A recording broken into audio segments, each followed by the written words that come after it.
This is love and structure. This is legacy in existence. Legacy ain't what you leave. It's what still works when you're gone. So are you gonna leave a legacy? Or are you gonna leave a stain?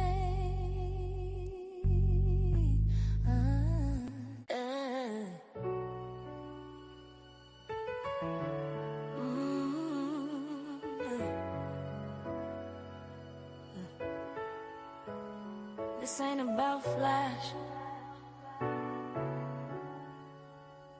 This about foundation. Yeah. I watched a good man turn ashes to acres, built from nothing, still left it exposed to the takers, paperwork missing.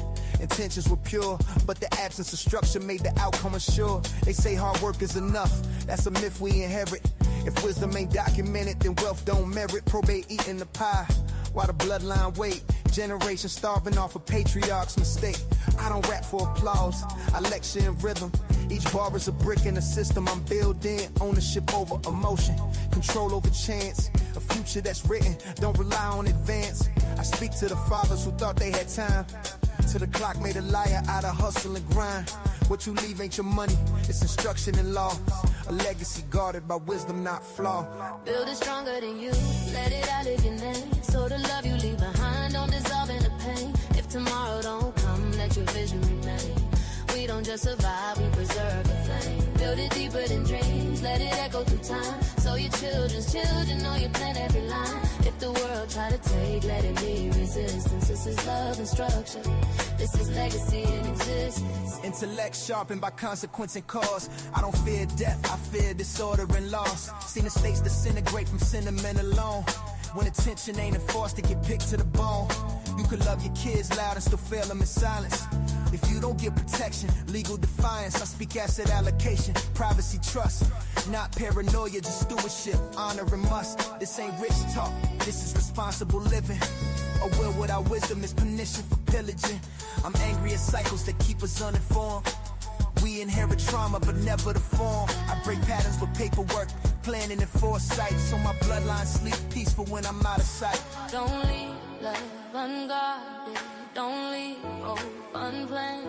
What you build in wisdom still stands when you can't stand. Build it stronger than you, let it outlive your name. So the love you leave behind don't dissolve in the pain. If tomorrow don't come, let your vision remain. We don't just survive, we preserve the flame. Build it deeper than dreams, let it echo through time. So your children's children know you plan every line. If the world try to take, let it be resistance. This is love and structure. This is legacy in existence.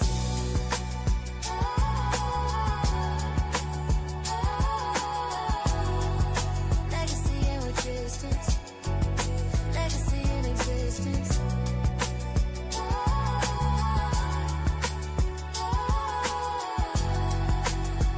This is love and structure. This is legacy in existence. Legacy ain't what you leave. It's what still works when you're gone. So are you gonna leave a legacy? Or are you gonna leave a stain?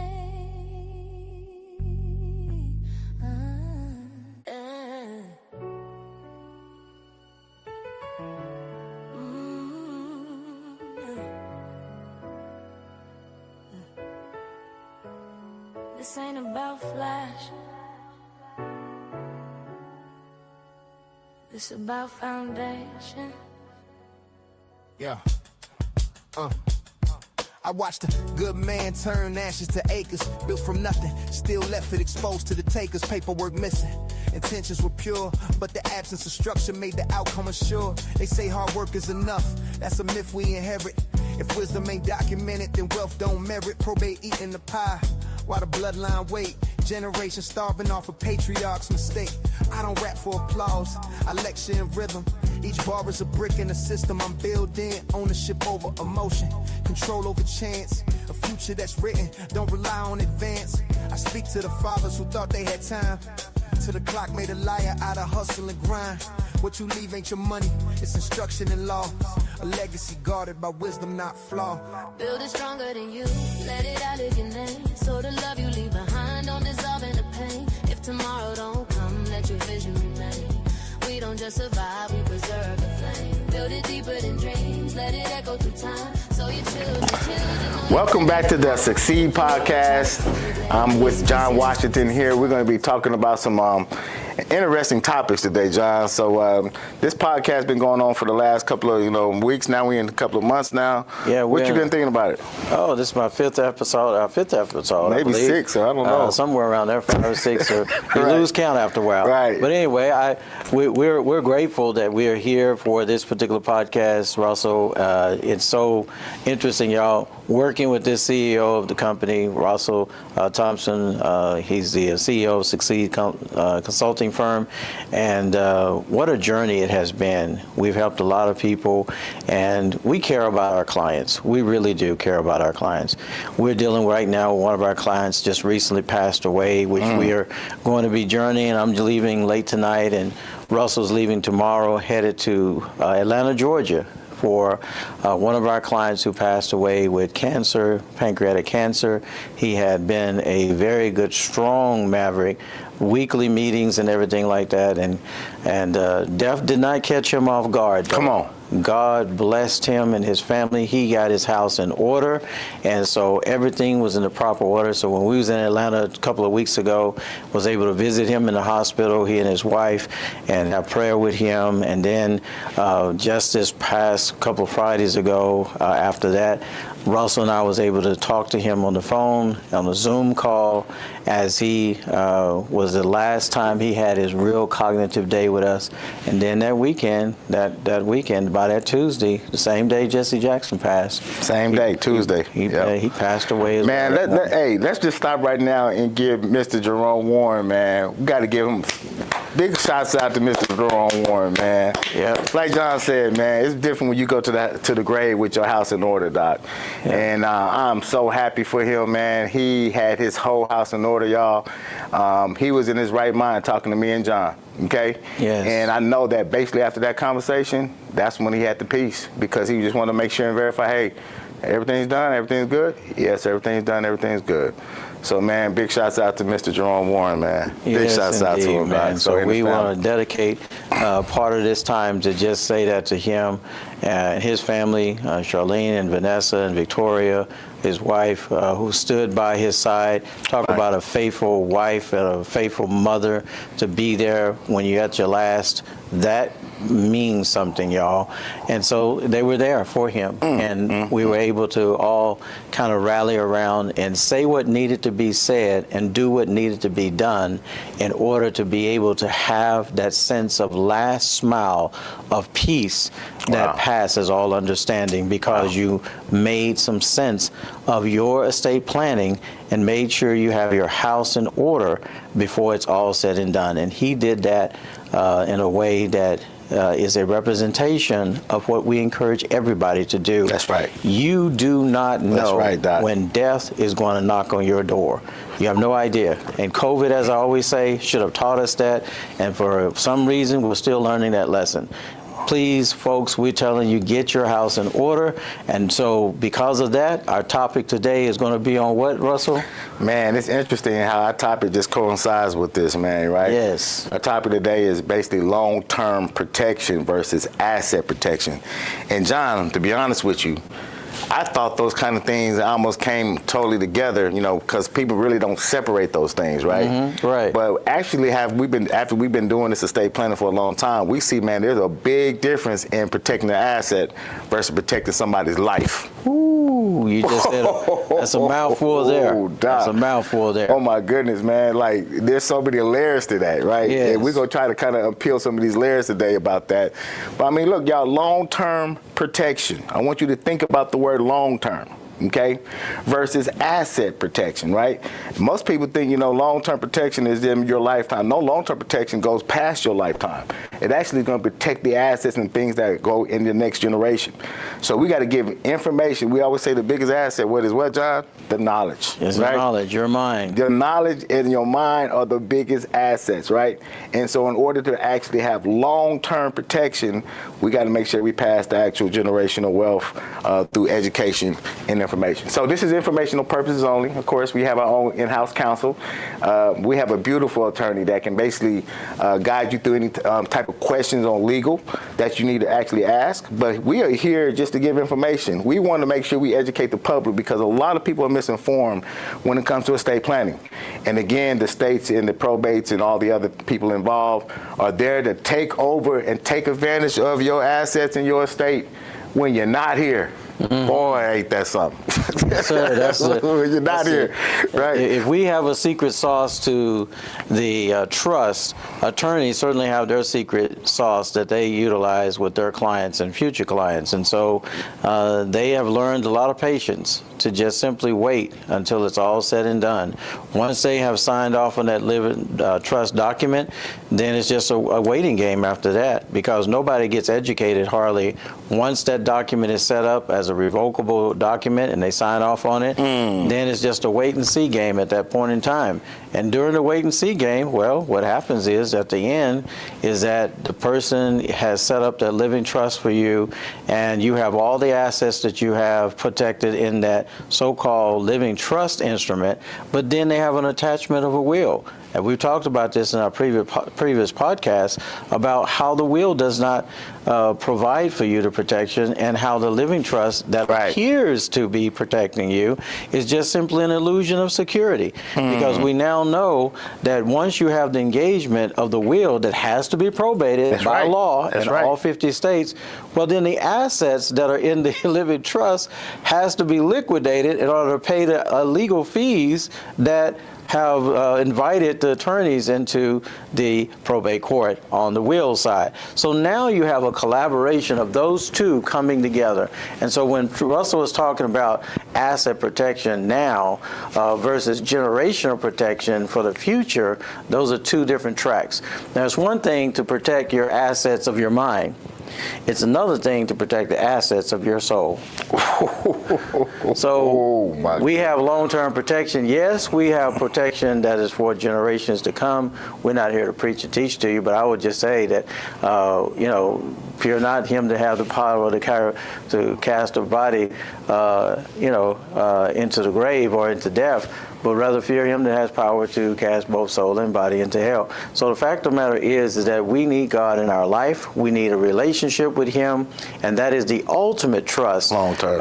Amidst all the trust that we can do in this land, the long-term trust that has longevity, real longevity to it, is eternity. And so that particular protection, along with this lifestyle protection that we're talking about for the generations to occupy until he comes, while we're here, God provides for us. It is God that gives man power to gain wealth. And so when he does, what do you do with it? Wow. It's one thing to, we learned this last week. I was at the NARAB conference in Tulsa, Oklahoma. Okay. At the called Midwinter Conference. Right. And we have all these bright minds in NARAB. NARAB is the National Association of Real Estate Brokers, y'all. Please, if you're a realtor out there and you're listening to this podcast, go Google right now, look up NARAB. You want to join your local NARAB, National Association of Real Estate Brokers. They've been around since 1947.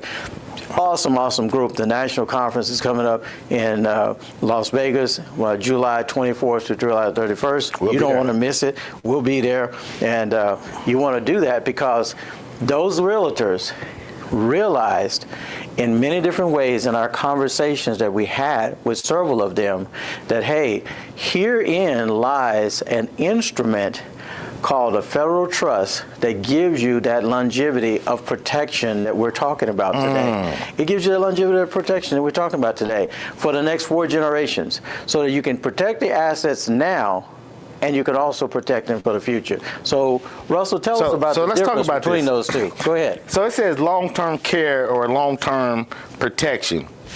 What does it say? It says it focuses on financing future health needs, right? So that's nursing homes, y'all. That's rehabilitation.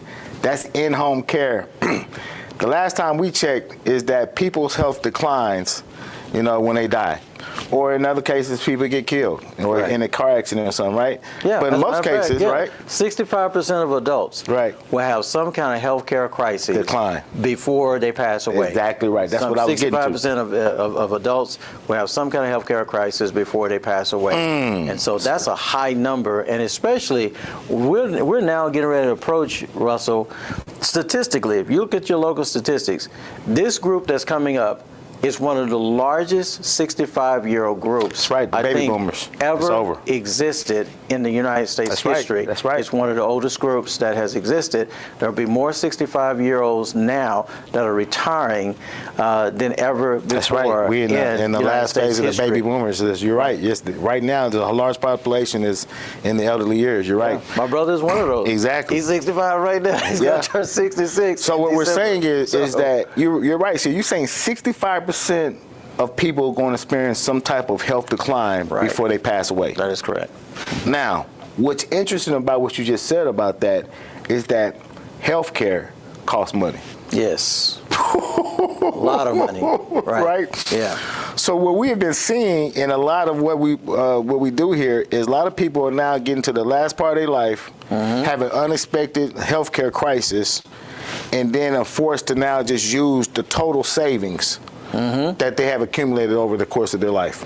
Or 401ks, those are all assets. Those are cash assets that are available to them. And in some cases, having to take out a HELOC loan of their house or properties in order to either do the HELOC loan and break off a piece of that to pay for the health care costs that they're incurring. And that is on the short term. And if only they had something like a federal trust. Right. Come on, Doc. And see, here's the thing. So what we're saying here is that it's one thing to protect your assets, but it's a whole nother thing to protect your life, right? Because, again, it can actually drain the estate at the end of your life. So we're going to talk about ways to prepare to protect not only your assets, but protect the long-term protection, right? Because, again, the whole goal here is to keep the most of your money in your estate versus giving it to the actual Medicare, Medicaid systems. So, John, what's the number one thing happens when people are caught off guard, with their health, but have a lot of assets in their name? Well, what's the number one thing is a lot of people who have wills and living trust instruments set up that won't qualify for Medicaid. So when you don't qualify for Medicaid, that means that you have a house or two, you have cash and so forth. You have enough resources that they have a criteria that Medicaid lists with a 5-year look back that says that if you don't meet this particular financial threshold, then you will not qualify for Medicaid. But how is it that a person who is, 5 mansions, 5 homes and properties and everything like that, and 10 luxury cars qualify for Medicaid, and the average person cannot? We've said this a couple of times on previous podcasts, but just for reiteration's sake, just for today, just want to say that the reason why they do is because they have nothing in their name. There's nothing in their Social Security number. When you have a federally filed trust, the trust is private. And therefore, the assets also become part of that privacy, and the assets that you have there are also protected for the next 4 generations. Whereas on the registration side of a living trust, you're going to have a registered instrument that is open for probate court and for all the public to see your assets. And so when the lawyers can see your assets, well, they know what they can judge on and project on how much is going to come to them as a result of engaging your family with the assets that you have left in that living trust, plus the will. And now they can see the insurance policies, the 401ks, and all of that that's necessary once you pass away. But before you pass away, so if all those assets are visible while you're alive, that's why Medicaid will disqualify you. Come on. So when they disqualify you, that means that you have to utilize what other sources you have of insurance and things like that. But the financial co-pays, and in some cases, if you have a health crisis and you lose that health insurance, now you're really on your own because you won't qualify for any other kind of medical services except for sometimes Medicare and some things like that, which you may qualify for. But Medicaid, will be left out because So we can't fill the gap. It's interesting to me that, you know how we have our 4 different types of trusts, right? Mm-hmm. It's interesting to me that the state has a living trust, but then they also have a separate Medicaid trust. Right, right. Their trust is Medicaid. Right. So in other words, like our living trust, we know it's not going to protect you from Medicaid, right? Right. So we're going to have to set up a separate instrument to make sure that, hey, this is again a way to protect you from Medicaid. So again, you have to not only protect your assets. Those are things, y'all. Those are things that come and go. You got to protect us. But we got to protect, again, our health. Because at the end, it can drain the entire estate, and that's what we're kind of focusing on. So things that are in the way to make sure that you are able to leave a well put together estate. So we talked about, you know, if you do need Medicaid, Medicaid is not available 24/7. That's correct. Right. So you So let's say you was able to qualify. But does that mean you got 24 care? 24/7 care. See, we're going to break the myths today because a lot of people think, I qualify for Medicaid. Right. But what does that mean, John? What does that really mean? It means 8 to 5, Monday through Friday, no 5 or 1 p.m. to 7:59 the next morning, and no weekends. So how do you make up that gap? And how do people who are in the 5%ers, y'all, when we talk about 95% of people in this country going to probate court, and there are 5% that are not, the question is, and the challenge is, what are the 5%ers doing that doesn't put them in probate situations? And what are they doing to be able to have the best of both worlds? Now, some of you ordinarily would say, well, they're wealthy or they have enough money, they can pay for whatever they need and not have to worry about Medicaid. Well, that actually is very true. But also, why spend money on medical stuff when you can utilize the services? Because remember, even though they're wealthy, they paid into the system like everybody else did. That's right. For years, they paid into the system too. Why not cash in on that system as well? Because many times when we think of Medicaid, we think of that's only for the poor and only for the needy. But actually, it was set up for people who've been paying into the system for many years. And people who are well-to-do have actually paid into the system many, many dollars over the years as well. And so they contribute in different ways. And so in that sense of the word, then you have to understand that if a person accesses that, they're not being evil because they're utilizing a public service that seems to be available to them from the government. They're just utilizing it as a resource. So why would I take my hard-earned cash and utilize it for health care when I have health care coverage that I've already paid for years gone by? And that's exactly never right. cashed in on it. Right. So now they could take care of the Medicaid, what Medicaid leaves off. They can bring in a person for 5 or 1 p.m. to 7:59 the next morning and on weekends, and watch this, under the federal trust, be able to write the entire thing off as a tax write-off. Boy, you just said something. So they have a nurse practitioner, a person that is orchestrated to come in there to take care of themselves or the loved one during the course of 5 or 1 p.m. and stay the night. Spend the night. There's a room back there for you. Right. Spend the night, care for them all during the night and so forth, and on weekends, take them out to eat, whatever you got to do. And then at the end of the year, write it all off as a 100% tax write-off. Wow. That's the best of both worlds right there, y'all. Spendthrift clause, y'all. You know, thanks to Mitt Romney, that spendthrift clause allows us to take care of, again, beneficiaries that need health care. Healthcare expenses become a 100% tax write-off, man, in their trust, man. It's unbelievable. So that's a huge benefit. So instead of having to go get a living trust and a Medicaid trust, you can use one of our federal private trusts to actually do both. Right. All right? Absolutely. Okay, so it's not like you can use one of our federal private trusts to qualify still for Medicaid, but also to protect your assets. See, those are two different things, y'all. You got to make sure that your family and your loved ones can qualify for Medicaid. You got to make sure that's important because, again, it can take a significant amount of money out of your estate. So last time we checked, and you have experience with this, but I just kind of did some numbers and checked around. How much would the average nursing home cost if you just needed the nursing home? Well, if you need nursing home or rehabilitation care, it can cost you anywhere from $8,000 to $15,000 per month. out of pocket. Easy. Yeah. As a matter of fact, we did some recent visitations to some independent living facilities. And in those independent living facilities, they have liquidated everything, their house, their cash, everything.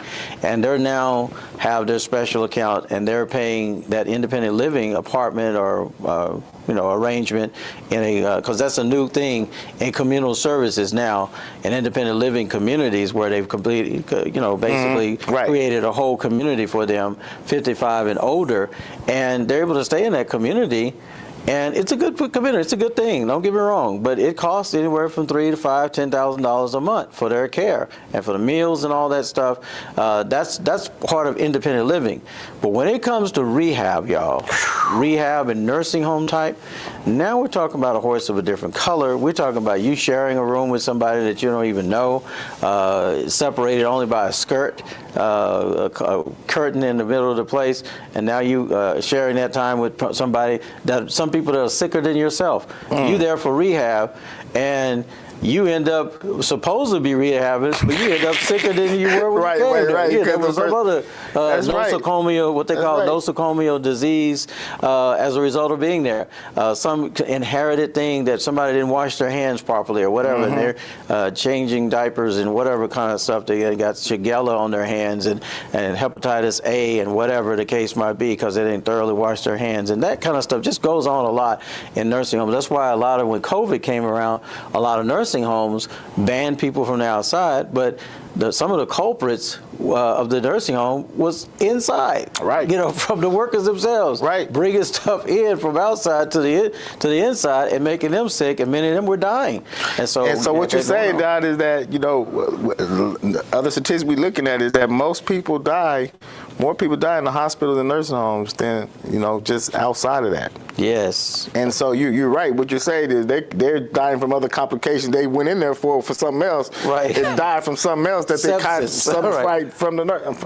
And all that stuff happens because, again, there was no adequate planning. Now, I'm going to tell y'all, if you have to let the nursing home take care of you, right, that's on the public side. That's a nursing home, right? You're subject to that. But what the wealthy do, John, is they have private care. Private care. You see? And that's what you were talking about. They got private care, Doc. They have people come in and to check on their loved ones privately, right? But they had to plan for that. Right. You see what I'm saying? That just didn't come overnight, right? Right. And they're using basically both parts of the system, the Medicaid part of it, that they can use at home. Right. Right? And then also using with their federal private trust. Right. With a combination of that, and now being able to take care of their loved one from home, man. And I mean, if you look at the wealthy, man, that's how they rock. Right. They and operate. You're not just talking about Medicaid. Watch this. How about getting massages on a weekly basis? Right. Which a lot of them do. Right, exactly. I mean, having a massage. Because your body is right. Right. I had a massage business I've been a medical massage therapist for 23 years in our other business, our medical massage business. And I can tell you from firsthand experience, I remember I took care of this lady who had ALS, and her father came in. Her father was a multimillionaire. Man was 84 years old, still working in the company, right? And so when he came to me and he said, what the contract was, he says, well, how many massages do you need? I say, well, as many, whatever she wants, And he says, well, can you come every day? And I was thinking to myself, man, that's going to be a high cost, coming every day. But he had the money. He says, he told me, these were his words, I don't care what it costs. My daughter, who's 44 years old, was dying of ALS, y'all. And he wanted his daughter to be comforted, and so he ordered to have her having massages every single day awesome. She wanted to. And she loved massages, so guess how often she got a massage? Every single day. Wow. Okay. Except for weekends. I had to take a break off. But anyway, on Saturdays, I would break it on Saturday. Sundown Friday, sundown Saturday, I was off. But the fact of the matter is that he was able to afford that particular services for her. And under the spendthrift clause, and by the way, you heard Russell say that earlier, the spendthrift clause. Y'all, you have got to come to the Monday call. Monday link. 817-302-6777, or email us and we can send you the link for the Monday and Tuesday call. If you want to learn what a spendthrift clause looks like for a federal trust, please attend our Monday services, our Monday educational service from 7 p.m. to 9 p.m. Central Time. Come and check that out, and I'm telling you, you will learn about the spendthrift clause, the 12 items on there that the wealthy can write off. That includes the wellness program with massages, all your meals, 100% of your meals for the whole year. You can't write that off in regular taxation and all that, but you can under the wellness clause of the federal trust. And so that's just medical, the medical, y'all. You know, the medical expenses. So what they're doing is using a combination of Medicaid. Along with basically paying off the medical expenses, but getting a write-off. Getting a tax write-off. So it's 100% write-off. Year over year. To care for a person at the end of their life versus the average person spending $15,000 in a nursing home. We were looking at that. We had a client, you know, had over $400,000 in their 401k, man. Had an accident, need the nursing home. Y'all, like John said, $10,000 something a month. And that person had to have 13 months of care. $130,000 going out their estate if they just only knew that they could have got a private federal trust, Doc, and saved most of their money because they could have qualified for Medicare. So these are the things we're talking about. You know, it's one thing. More people, I think, are now have been. Their mindset is more on saying, "Hey, let me protect my assets more." And just leave their health totally out, as if they ain't gonna even die or nothing's gonna happen to them. You know what I'm saying? They're gonna live forever. No problem. So what was interesting is that you know, when the way United States of America is set up is that if you owe somebody some money, right, and they pass away, right, there is no obligation that forces you to basically go pay that person that passed away. That's why they have to bring in the probate. See, that's right. Yeah. So I said that to say that, you know, my father had all this stuff in the trust, and he had some medical bills at the end of his life that came after his death, right? But what's interesting enough is that because there was no probate to force us to go to probate, those bills didn't matter. Right. You see what I'm saying? They were kind of unenforceable. You see what I'm saying? Unenforceable. Unenforceable, right? But if you would if we had to go into probate, now they become forcible. You see that? That's right. That's right. That's the beauty of that, man. See, that is such a beauty right there. You see what I'm saying? Right. And as we often say, when you have a federal trust, you may as well just take the bills, collect them, put them in the casket, or put them in the urn and just burn them up because they're going nowhere. Because the fact of the matter is that when you have a federal protected trust, you are not going to probate court, guaranteed. Okay. See, and that's it.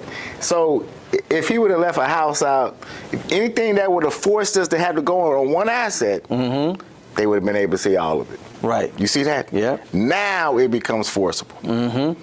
But Doc, if there's no probate court setting, there's no obligation for the family to have to pay you outside of a court setting. You see what I'm saying, Doc? Yes, sir. And that's what is so powerful about this private federal trust. Right. No aha moments. Right. Because what they're doing to most people are making them still look at the assets through the probate. Yes. On the overport will. You might have the big property that you put in there that didn't go to probate, but that don't matter. The fact that they can still see everything. Right. Right.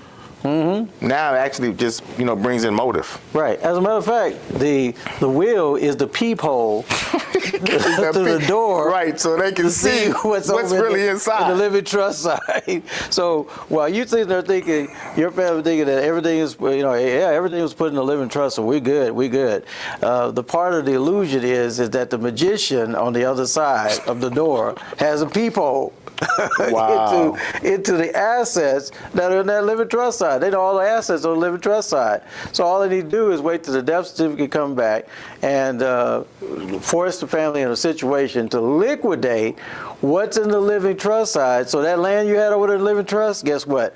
It has to be, you may as well go ahead and sell that. Or I tell you what, the lawyer might say, just let me have the deed, sign over the deed to the property to satisfy the legal fees on the will side. Come on. So it's a double-edged sword. So it gets you coming and going. So you thinking that you had all this protection because you had a living trust and a will. And by the way, go back and see the podcast on living trust and wills. Right. You got to check that out, y'all. Go back and check that podcast out, because this is the kind of thing that we're talking about.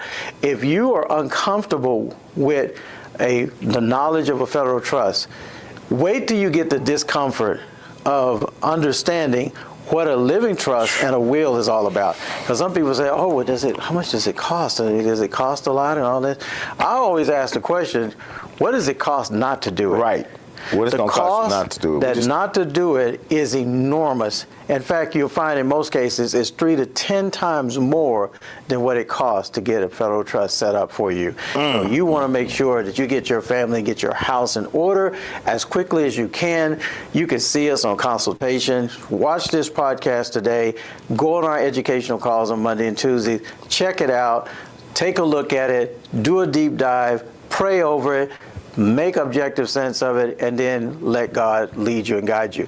We have our in-house counsel. You heard from Russell what he said, Mrs. Ariel Comer, right, who is our federal attorney as well as a Texas real estate attorney, right, who is also part of NAREB, National Association of Real Estate Brokers, which is a complete combination of good legal counsel, not only from Ms. Ariel Comer, but also Mrs. Hadley on the tax side of things.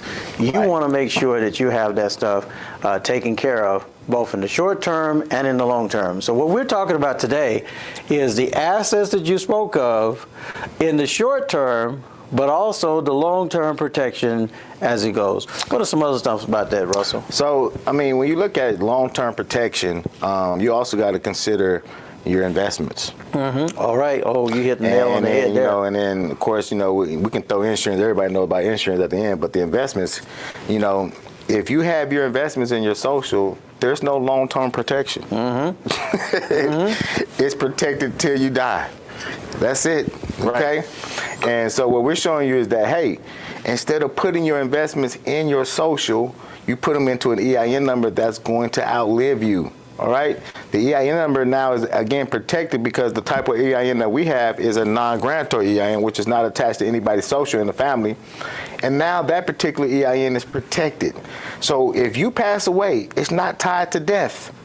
Your assets continue to actually build. You can continue to invest, and nothing stops.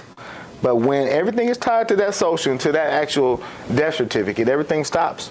And again, it's now in a short-term frame because now it has to be, again, transferred.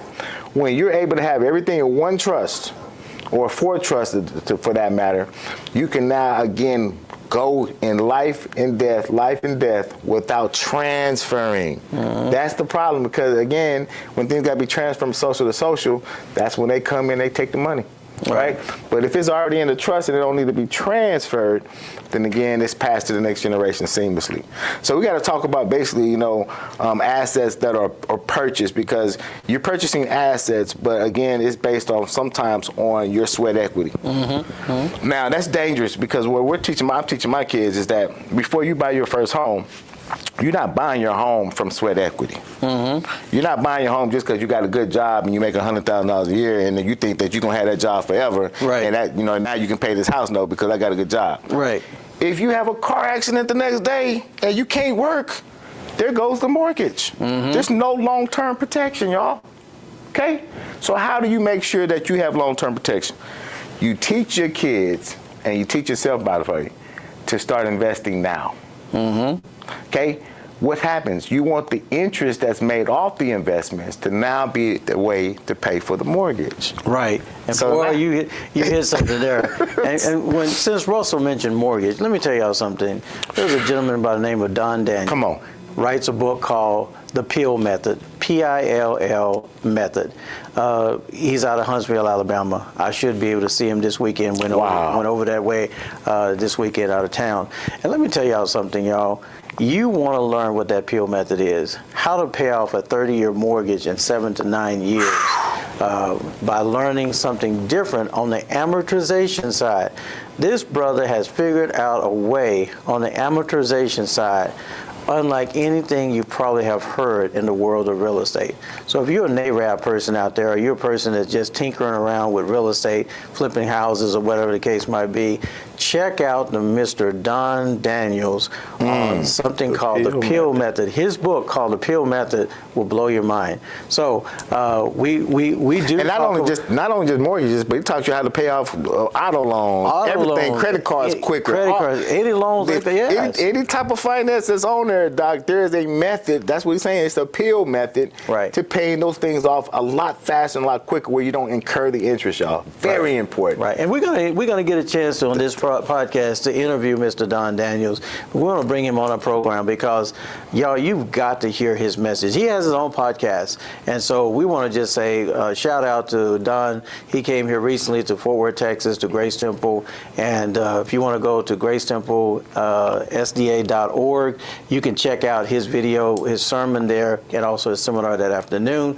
He has his own podcast, and you can check out his podcast that talks about that program, and it's absolutely awesome. So I listened to it on my way traveling back here from Little Rock, Arkansas this past weekend. My wife and I was listening to the Peel Method on the YouTube, and so check him out. But just shout out to Don in the amortization world of dealing with mortgages. But what Russell just said about having that as a protected class of one of the assets, which most people's the key asset that they have is their home and also their cash, their 401k cash, their savings, various other investments that they may have in the S&P 500, the index, all these funds. You gotta have a long-term protection. You gotta have a long-term strategy and plan, and this particular federal trust is a long-term strategy for the next 4 generations, y'all. That's it. At today's prices. So that's the. So this is not a distribution trust where it just goes to the next generation, and you think you accomplished something because I protected my assets and they was able to reach the next generation. We ain't talking about that. We're talking about long-term protection, right? Well, your assets, the Kennedys have assets in their trust from multiple generations that's still there, Doc. Until Jesus come, protection. Exactly, because we're talking about. Listen, y'all, there's some assets that the wealthy's not going to sell. They're not going to sell them. You know why? Because they're appreciating. Right. They keep going up in value. So why would they sell them? Why would they sell them? Right. So long-term protection, if they're going to have assets that will keep appreciating, there ain't no short-term protection there. There's got to be a plan for long-term strategy, right? And this is why the federal private trust is important, because it's not a distribution trust. It's a dynasty trust, which means that it can continue to go to the next generations after generation after generation. After generation, as long as you want it to go, is perpetual. Yes, sir. That's the key to it. Distribution versus dynasty. And again, asset protection can be put in one class, but long-term protection can be put in a whole nother class, y'all. So we got to learn how to protect not only our bodies, our souls, our mind, like John said, y'all, but again, everything that's going to be past us, that's going to go past us, that's going to outlive us. Those assets got to be protected on a long-term frame, not just a short-term frame. Okay? Now, everybody knows the best way to protect things long-term is insurance. That's why I didn't even bring it up first, because everybody should know that. There's so many different forms of insurance. That's why we use all forms of insurance. I mean, when it comes to this trust, we can write off life insurance. We can write off health insurance. We can write off auto insurance. We can even write off homeowners insurance. I mean, what else you want me to write off, right? And what you mean when talking about the write-offs is that when the trust owns the policy, come on, Doc, and is the beneficiary of the policy, you take the targets off your family's back, number one. And number two, it also helps to keep down squabbles and arguments among people who think they're entitled to certain things of the financial influx of a life insurance policy. So when the trust has it, of course, that means that all the references that can be brought about is that not only does the trust own the policy, but is also the beneficiary of the policy of the insured. And on top of that, because of the spendthrift clause in it, that's why you want to come in on Mondays and learn about what that spendthrift clause is, because there's some power to that spendthrift clause. Now, you've heard of spendthrift clauses, and it's out there information on the web, but you ain't heard a discussion about spendthrift clause until you come to one of our educational calls on Mondays and Tuesdays, our Zoom call. That's when you really learn about what's in a spendthrift clause. So when you do that, then you you are getting into the echelons of understanding. There's 12 things there that you need to be aware of. And so one of those things that are available there, of course, is writing off 100% of the premiums that are in that life insurance policy. And you can't do that in a business or a personal. You can't do that. The best thing you can do for your business is do a SEP plan, employee pension plan, or employee benefit plan that goes and let your trust be the manager of those plans. Right. And now the trust can write those particular premiums off. So long-term protection, y'all, is so important versus just the asset protection, right? Right. You can protect things. There's a way you can protect things, but man, you got to protect a legacy, and that's the difference with what we're talking about here, right? So not only that, you know, to make sure that this body's going to give out someday, right? But when this body gives out, what's going to happen?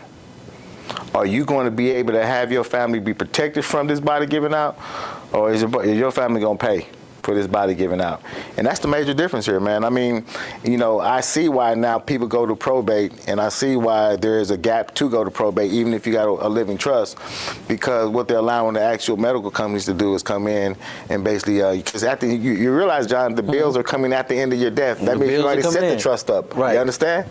So that's already done. These now going through a will, overpour will. Now these bills can come right into that overpour will, Doc, because it's at the end of your death. It's at the end of your life. It wasn't, you know, you didn't have all this stuff protected at the beginning of that, and that's so important to understand. So protecting long-term protection, y'all, is so important, and that's why we just said, you know what, John, we're not going to deal with the statutory trust. We're really not going to deal with the state trust. Let's deal with the instrument that gets everything. Right. I mean, we ain't got to go get a Medicaid trust and a living trust, you know what I'm saying? We have a trust that basically is a federal trust. Again, it's irrevocable. It's not attached to your social. And now it qualifies for the Medicaid. So we just fixed that all in one breath with one trust. And again, it's a dynasty that can go to the next generation. So remember, there's a lot of trust out there. There's a lot of confusion out there. Get with your financial advisor. Get with your counsel so that you make the best choice for your estate. Okay? Right. So you collect all your life. You know, you put on that 20, 30, 40 years, you're collecting money, collecting assets or property and cars and everything, heirlooms and special things at antique shops and all that. You collect all that stuff. And then while you're collecting all that, just remember you're also collecting some bills toward the end of your life. And so at the collection of those bills, whereas you have the asset classes that you have actually accumulated over that time, just know that the bill collection that you have, if you don't have the proper type of trust in your estate plans, then what's going to happen is that the collectibles that you have collected will now, the attorneys will figure out a way to liquidate those collectibles into cash assets that pays their legal fees, which is their legal bills. And then when you get done with them, the family get done with them, you have the funeral costs that you got to pay for, you have the burial cost, and people don't think about this. That life insurance that person has to have the death certificate first. There's hardly no instant payouts, and sometimes there is, sometimes there isn't. Some term life insurance policies, they will pay it within 48 hours. You have plans like that. Please get into those plans that pay within 48 hours. Those are godsend. But some of those are required to have death certificates before they pay out. That's right. And so if you have that, then of course you're going to be waiting. So hopefully, to put together a good estate, you have some cash set aside, depending on how much you want to spend. The average funeral cost now is anywhere from $12,000 to $15,000. And so when you include the burial costs and the opening, closing of the grave, and some other nuances and details of that, now you start getting into the $15,000 to $20,000 range.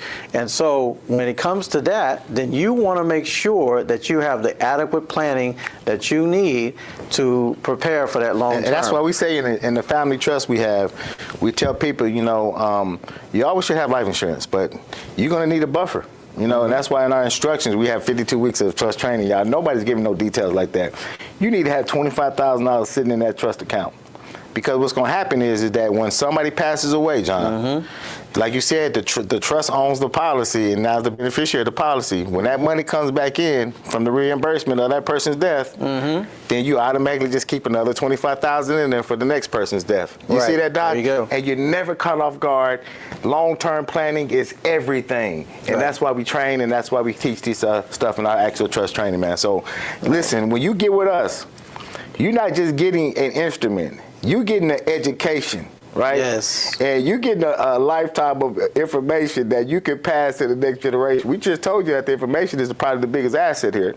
So you're getting both of those. You get to be educated in your lifetime, and then you get to pass the information down to your next generation so that they can be educated. And that, to me, is probably the best thing that you can occur when it comes to estate planning. Absolutely. Because nobody else is going to do it. Absolutely. And there's some other instruments out there. Some of you are probably familiar with Assure for Life. Assure for Life is another one of those programs that you can prepare for. We have a Assure for Life representative here. Mr. Michael Washington is one of our Assure for Life representatives. You can find him at 817-715-2773. That's 817-715-2773. If you are in another state other than Texas, Texas has some problems of accepting Assure for Life because came up against some hurdles with some of the people who would push back and legislature pushback. Insurance companies. It's mostly available in most all the other states in the United States, with the exception of Texas and a few other states right now. But if you're in one of those states and you can find out what state you qualify for, you can cover up to 7 members of your family for approximately, I think it's like $80-some, $85 a month. And that's funeral cost. What is that? Funeral cost? That's the funeral cost. Oh, that my covers goodness. Up to 7 family members for the funeral cost at $85 a month. Folks, you can't beat it. And what's in the package also, if you pass away out of town, you in Cancun, like one of our friends who was a part of our Rotary Club, he was over in Cancun somewhere over there, vacationing. I think it was one of these islands, and he was vacationing with his girlfriend. Got through with zip lining and everything like that, sat down on a bench, and killed over and died with a heart attack. Lord have mercy. Man's in his middle 50s, killed over with a heart attack and died. It cost them anywhere from somewhere between $15,000 to $20,000 just to fly his body back to the States. Right. So watch this. So flying your body back from another island, even here locally, costs more than a funeral. I mean, can you imagine to send it to the morgue? Well, do you realize that the Assure for Life plan actually includes, not only will they fly the body back for that particular $85 a month, that covers 7 family members. What if the husband and wife pass away on the island, stuff like that? They will fly them both back, and whoever is the lead person of that account will also get a chance to fly over there and see about their loved one and fly back with them. So you want to check out the program. Is called Assure for Life, and one of our representatives here locally. So we try to cover all the bases, y'all. That's right. So get in touch with Michael at 817-715-2773. He will help you in that particular category.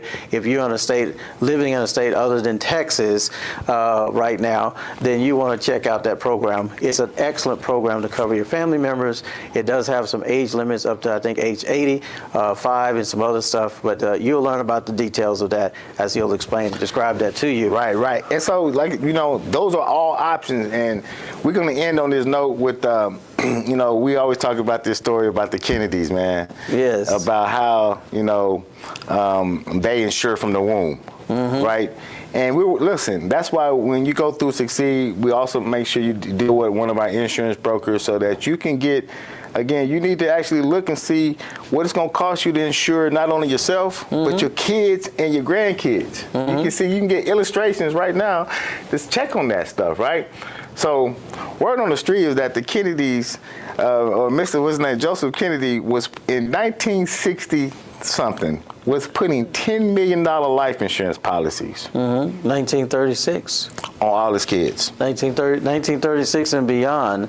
He established the Dynasty Trust after that. So, and then shortly thereafter, he started. We don't know when he got it, but we know he got it. Yeah, they started insuring family members $10 million more out of the womb, what you were saying. Right. And they how many family members now? So Doc, I was looking at this, man. So, I think he had 9 kids, or 7 to 9 kids, one of them. And if they all had $10 million life insurance policies on them, that means, we know what happened to our president. Kennedy, bless his soul, got killed in whatever year was that. But that means $10 million hit the trust, Doc, in their lifetime. Right. And then they had the nerve to kill his brother 6 months later. That $10 million hit the trust in their lifetime. Am I right? Right. So the question is, where's the other money? So everybody got to die. So In that lifetime, $20 million was in that lifetime. But in the next generation, we know $70 million hit the next generation because everybody had to die. Now, we looking at their dynasty. Right. And now those kids had kids. Right. And now you looking at now what we're talking about, insuring out the womb. You got probably about now 15 to 20, 22 grandkids running around now. All being insured out the womb at $10 million. Right. And it was how many family members? About 800 and some family members? So as you go down to the dynasty, from generation 1 to now, it's probably over 900, members, descendants of the original Kennedy kids. Wow. And if you can imagine, they all got life insurance policies. So what we're discovering here is that long-term protection, y'all listen to me, you can't get no better long-term protection than insuring out the womb, because you're passing money to the next generation. And what's so crazy about it, it is tax-free money. Right. So if 90 million went to the second generation, and you got 22 that's insured, that means 220 million is going to generation 3. And as y'all can see, it just keep escalating on and on and on. And by the 9th generation, y'all, I mean, insurance money, man, they probably racking anywhere in the billions, man. Right. That insurance agent definitely is having a good time with that one. Come on. And probably no chargebacks on those policies. So none of no chargebacks. They hey, look, the smallest premium being paid from the trust on a 100% write-off for life. Yes. Did y'all hear me? For life. So all those renewals for that agent every single year. He got paid, yeah. They still get paid. Still get paid. Our point is this, y'all. Let your trust own the life insurance policies, and with just that one move, you now have long-term protection, y'all. That's it. Okay? Yeah. That is long-term protection. That's going to feed next generations after generations after generations. It's one thing to protect your assets in one generation, but who's going to have long-term protection? That's the question we're asking, John. Right. So make sure you not only get your federal private trust, but make sure you also have your life insurance policies tied to your trust, your insurance, your investments. Everything needs to come out of y'all name. We came in this world with nothing, y'all. We're leaving this world with nothing. But people that leave with something in their name, their next generation is going to pay the price. Right. And you leave it with a legacy. You may have come in here and you may have lived a legendary life, but you can also leave a legacy that goes with that legendary life. Otherwise, what ends up happening is you may be short-sighted, and the person is scratching their head at your funeral, wondering about, we sad that you're gone, but kind of came to discover that they had to do a GoFundMe in order to bury you. Lord have what mercy. a shameful thing. You've been a professional all your life, and the end of your legacy ends up with a GoFundMe because you don't spent a lot of money on vacation and stuff like that. A lot of people do that too. They spend up that 401k, living large and everything like that, and buy new cars, buy new homes, pay off their home and everything like that, and do little to no estate planning. Lord have mercy. And end up with all the toys and everything like that, and vacation and everywhere and so forth, and end up with a GoFundMe because they don't spend all the money off their 401ks and everything else, and end up having to go back to work sometimes in that case. That's right. But if you become sick, then you can't go back to work. You can't qualify for Medicaid. You can't qualify for health insurance, and you're in a real pickle trying to play and think about playing pickleball. But anyway, that's it, Doc. So look, right. So hey, listen. At the end of the day, long-term planning, long-term protection, y'all, is better than just thinking about your assets. Yes, sir. All right. Yes, sir. So we're going to end on that note. John, you want to close us out with a word of prayer? Yeah, let's have a word of prayer. Just remember that our Zoom calls on Mondays and Tuesdays, where we do a 7 p.m. to 9 p.m. if you on that Central Time. So you want to take advantage of that as much as you can to get some details, and then look at our other podcasts that are available to you on YouTube, so that you can share that with your family members. Share it with many family members as you can. And please, whatever you do, like and subscribe the channel as well. So we're just growing that channel. We just recently got started on it, so don't have a lot of views yet. We're working on it, and we're looking forward to more engagement with all of you. Let's bow our heads for a closing word of prayer. Father in heaven, we thank you for your loving kindness, your tender mercies. Lord, you are our long-term care plan for eternity. Nothing gets better than a new body, a new mind. Come on. and eternity to go with it. Nothing gets better than that. No trust on earth is worth that. So, Lord, in all our getting, we need to get an understanding. And in all our ways, we need to acknowledge you and direct our path.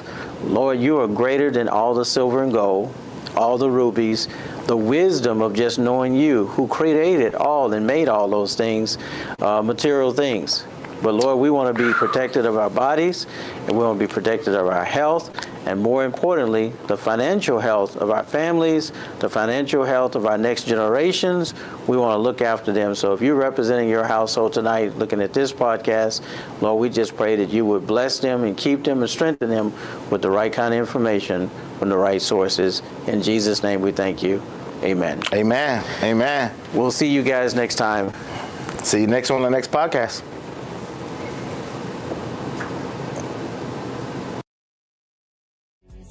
This is love and structure.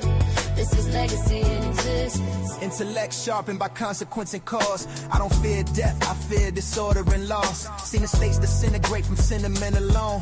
When attention ain't enforced, to get picked to the bone. You could love your kids loud and still fail them in silence. If you don't get protection, legal defiance. I speak asset allocation, privacy trust. Not paranoia, just stewardship, honor and must. This ain't rich talk, this is responsible living. A will without wisdom is permission for pillaging. I'm angry at cycles that keep us uninformed. We inherit trauma, but never the form. I break patterns with paperwork, planning and foresight. So my bloodline sleep peaceful when I'm out of sight. Don't leave love unguarded. Don't leave hope unplanned. What you build in wisdom still stands when you can't stand. Build it stronger than you. Let it out of your name. So the love you leave behind don't dissolve in the pain. If tomorrow don't come, let your vision remain. We don't just survive, we preserve the flame. Build it deeper than dreams, let it echo through time. So your children's children know you plan every line. If the world try to take, let it be resistance. This is love and structure. This is legacy and existence.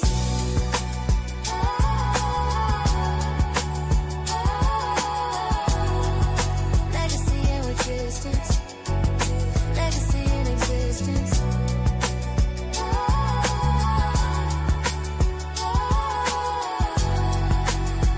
This is love and structure. This is legacy and existence. Legacy ain't what you leave. It's what still works when you're gone. So are you gonna leave a legacy? Or are you gonna leave a stay?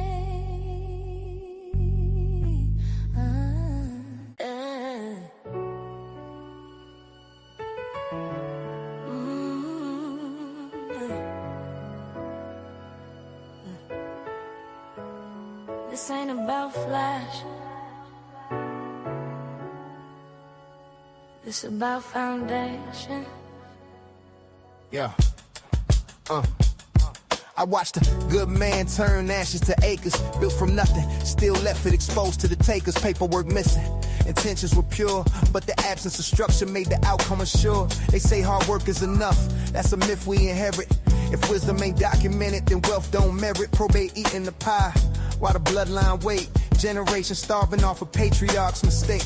I don't rap for applause, I lecture in rhythm. Each bar is a brick in the system I'm building. Ownership over emotion, control over chance. A future that's written, don't rely on advance. I speak to the fathers who thought they had time. To the